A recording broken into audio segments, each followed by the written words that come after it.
మహబూబ్ నగర్ జిల్లాలోనే మీ అభ్యర్థి ఓడిపోయిండు. మీరు సిట్టింగ్ ఎంపీగా ఉన్న మల్కాజ్గిరిలో ఒక సీట్ రాలే. ఇవాళ మీరు కరెక్ట్ గా పనిచేసినంటే 6 నెలల పాటు కరెక్ట్ గా కాంగ్రెస్ పార్టీ విధానాల కోసం పనిచేసినంటే ఆ 8 సీట్లు కూడా కాంగ్రెస్ పార్టీకి వస్తే ఇలా నరేంద్ర మోడీ ప్రభుత్వమే లేదు కేంద్రంలో. పరోక్షంగా మీరు సహకరించుకుంటా ఇవాళ కాంగ్రెస్ పార్టీని ఖతం చేసేటువంటి ఉద్దేశంతో మీరు ముందుకు పోతా ఉన్నారు. మీరు పొండి మీ విధానాలు కూడా అర్థమవుతా ఉన్నాయి.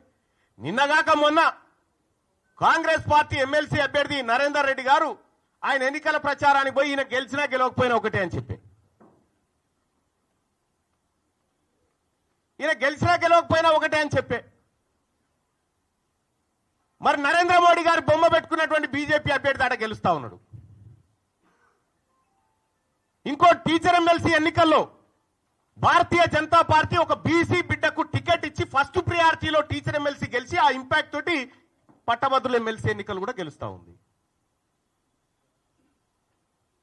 మీరు జిల్లాలు మొత్తం ఈ మెదకు, ఆదిలాబాద్, నిజామాబాద్, కరీంనగర్ పిట్ట తిరిగి నడుదిరిగి ఎమ్మెల్సీ ఎన్నికలు ఏంది ఫలితం? ఇవాళ ఎందుకు తారుమారైతా ఉంది? ఇవాళ ఏడాది లోపలనే కాంగ్రెస్ పార్టీ పైన, ప్రభుత్వం పైన ఇంత